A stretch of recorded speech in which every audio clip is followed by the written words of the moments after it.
जय हिंद दोस्तों, हिमाचल क्लासेज में आप सभी का स्वागत है। तो आज की वीडियो में हम बात करेंगे जो डीएलएड के फॉर्म निकले हैं कॉमन एंट्रेंस टेस्ट के, ठीक है, 24 से 26 के बीच। ओके, तो इसके लिए कौन एलिजिबल है कौन नहीं है, ठीक है। तो आपने 12th पास होने चाहिए या 12th के पेपर दिए होने चाहिए प्रेजेंट में, ठीक है।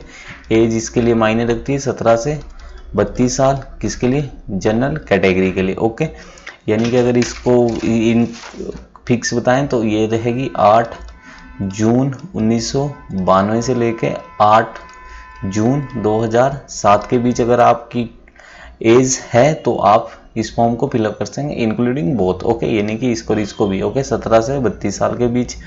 और साथ में अगर आप SC ST OBC या EWS से हैं तो आपको 8 जून 1987 से लेके 8/6/2007 के बीच अगर आपकी डेट ऑफ बर्थ है तो आप भी इस फॉर्म को फिलअप कर सकते हैं। ओके, नेक्स्ट बात आती है कि इसके लिए फॉर्म फिलअप करने के लिए क्या चाहिए?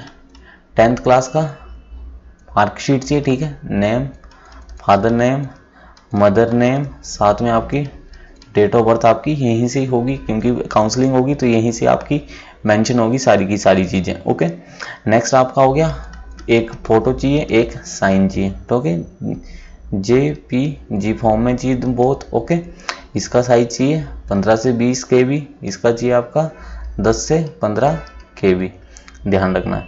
नेक्स्ट आपके पास इसके बाद फीस स्ट्रक्चर आ गया। जो फीस है फॉर्म भरने की वो 600 रुपये है। ओके, एंट्रांस की। और यह है जनरल कैटेगरी के लिए। SC ST के लिए कितनी है? 400 रुपये। ओके, तो इस साल के फॉर्म निकल चुके हैं। आज 20 तारीख है तो आज से फॉर्म भरना फिलअप हो गए 20/4/2024 से। ओके, जिसकी लास्ट डेट है 10 मई को। ओके, यानी कि आप फॉर्म को आज से फिलअप कर सकते हैं, स्टार्ट हो गए, मैंने चेक कर लिया।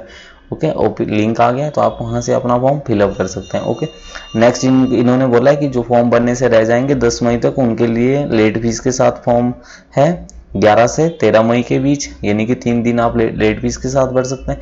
इसके बाद अगर आपका कुछ फॉर्म भरते हुए कुछ भी आपने गलत भर दिया तो आप इसमें करेक्शन करवा सकते हैं 14 से 16 मई में। ओके, और एग्जाम की डेट फिक्स है 8 जून 2024 को, यानी कि जून के महीने में इन्होंने एग्जाम कंडक्ट करवाना है। इसी की बेस पे इन्होंने क्या है, एज ली हुई है यहाँ पे लोअर और अपर, ध्यान रखना है, ठीक है। फिर एंट्रांस के लिए फीस मैंने बता दी है 600 रुपये जनरल वालों के लिए, SC ST OBC के लिए कितनी है? 400 रुपये। और बहुतों को डाउट है कि सर इसमें पैसा कितना लगता है, करने का क्या फ़ायदा है, ठीक है। तो सबसे पहले बताता हूँ मैं स्कोप, ठीक है।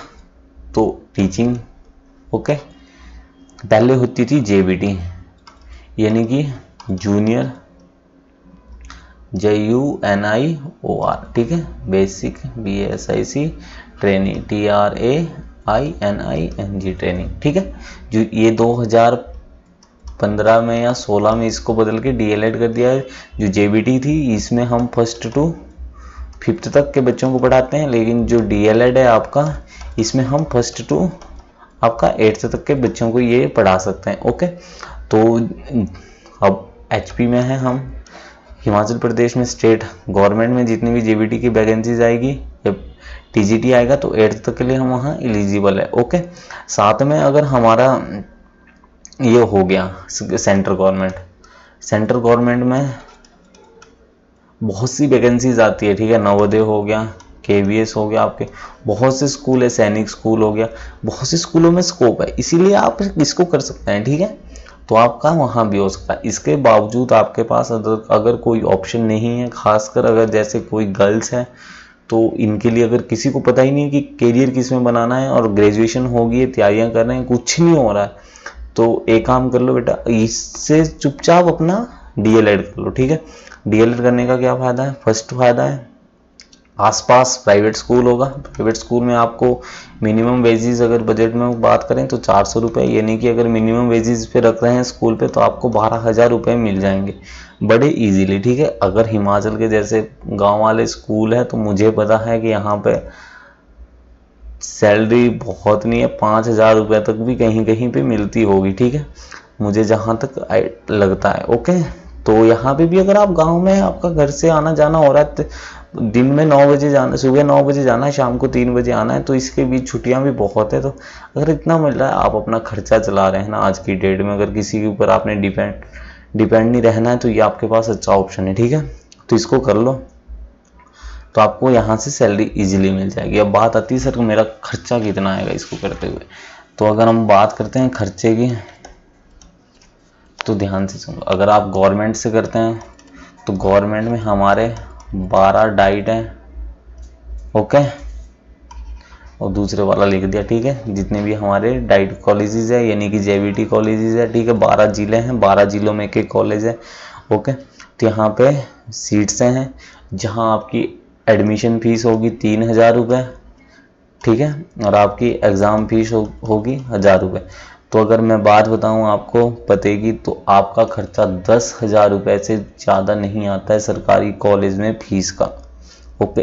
प्लस बेटा जो रहने का है वो तो आपका पर्सनल खर्चा है, बुक्स होगी, ड्रेस होगी, ये आपका अदर खर्चा। लेकिन अगर कॉलेज की फ़ीस की बात आती है तो आपके 10,000 से ज़्यादा रुपये नहीं लगते हैं सरकारी कॉलेज में, इसीलिए आप इजीली इसको कोई भी कर सकता है, ओके। नेक्स्ट आ गए हमारे प्राइवेट, ठीक है। प्राइवेट में 2 प्रकार की सीटें होती है, एक होती है सब्सिडाइज्ड सीट और दूसरी होती है नॉन सब्सिडाइज्ड। यहाँ पे 2 प्रकार का फंड होता है, एक होता है ट्यूशन फंड, TUITION, ठीक है। तो जो सब्सिडाइज्ड का ट्यूशन फंड है यह है आपका 16,500 रुपये, और जो नॉन सब्सिडाइज्ड का ट्यूशन फीस है यह है 27,500 रुपये, ओके। साथ में इसके साथ अदर चार्जेस होते हैं, जैसे बिल्डिंग फंड हो गया, आईडी हो गया, स्पोर्ट्स हो गया, डेली से रिलेटेड कॉलेज के अपने फंड होते हैं प्राइवेट में, ठीक है। यहाँ भी तो अगर आप सब्सिडाइज्ड सीट यानी कि आपके कॉमन एंट्रेंस टेस्ट में बढ़िया नंबर आते हैं, तो आपको अगर इसकी सीट मिलती है तो आपका खर्चा अगर मोटा मोटा फीस मान के चलूँ तो ये 25 से 28,000 रुपये आपके सब्सिडाइज सीट पे आएगा, और नॉन सब्सिडाइज सीट पे आपका 36 से 40,000 रुपये तक का खर्चा आएगा, ठीक है। उस पे प्लस आपका रहना खाना पीना तो अलग की बात है, इसीलिए ये पर एनम है और ये 2 साल का है, ओके। इसीलिए अगर आप थोड़ी पढ़ाई करते हैं तो आपका बड़े इजीली क्या है हो जाएगा, ठीक है। साथ में यहाँ पे हॉस्टल मिलता है गवर्नमेंट, उसमें हॉस्टल में 4,000 रुपये फर्स्ट में फीस रहती है, ठीक है। सिक्योरिटी वगैरह सारा इसमें में इंक्लूड होता है। 2600 रुपये आपका खाने का इसके आसपास ही रहता है, 2 टाइम का मिलता है, ओके। नेक्स्ट आपका 1800 रुपये आपका 6 मंथ के फिर कटते हैं, जो ये 1 साल का था, फिर आपका क्या है 1800 रुपये क्या है हर 6 महीने के कटते हैं, किसका बिल्डिंग फंड वगैरह वगैरह का, ओके। ये चीज़ ध्यान रखना, यानी कि गवर्नमेंट में तो कुछ ही नहीं है बेटा, ठीक है। और नेक्स्ट आ गया आपका कि इसको करें या ना, तो जिसके पास BA है सिर्फ, या जिसके अभी 12th का एग्ज़ाम दिए हैं या 12th पास है, कुछ हो नहीं रहा है, तो इसको इजीली कर सकता है, ओके। हाँ, और एक चीज़ और है, जो फॉर्म भरते हैं तो फॉर्म भरते हुए क्या है, अगर आराम से फिलअप करना है, फीस तो भी काटनी, जब अच्छे से चेक हो जाए कि नहीं मेरा फॉर्म ठीक है, क्योंकि फॉर्म के बाद क्या है फीस कटने के बाद करेक्शन नहीं होती है। तो फॉर्म इसका फिलअप कर दो। एग्ज़ाम है कब, 8 तारीख को है, 4 पार्ट में आएगा, इंग्लिश आएगा, ठीक है, हिंदी आएगी, जीके आएंगे और मैथ आएगा, ओके। 100 क्वेश्चन आएंगे, यानी कि 25-25 क्वेश्चन आएंगे पर उससे, ठीक है, 25 का 100। तो अगर मुझे लगता है जिस हिसाब से कुछ नहीं कर रही है हमारी गवर्नमेंट में प्रेजेंट में वैकेंसी, तो बहुत सी इस बारी फिलअप करेंगे, तो मुझे लगता है कि 70+ आपको गवर्नमेंट सीट के लिए चाहिए, ओके। बाकी के लिए आपको कितना चाहिए, थोड़ा बहुत, ओके। धन्यवाद।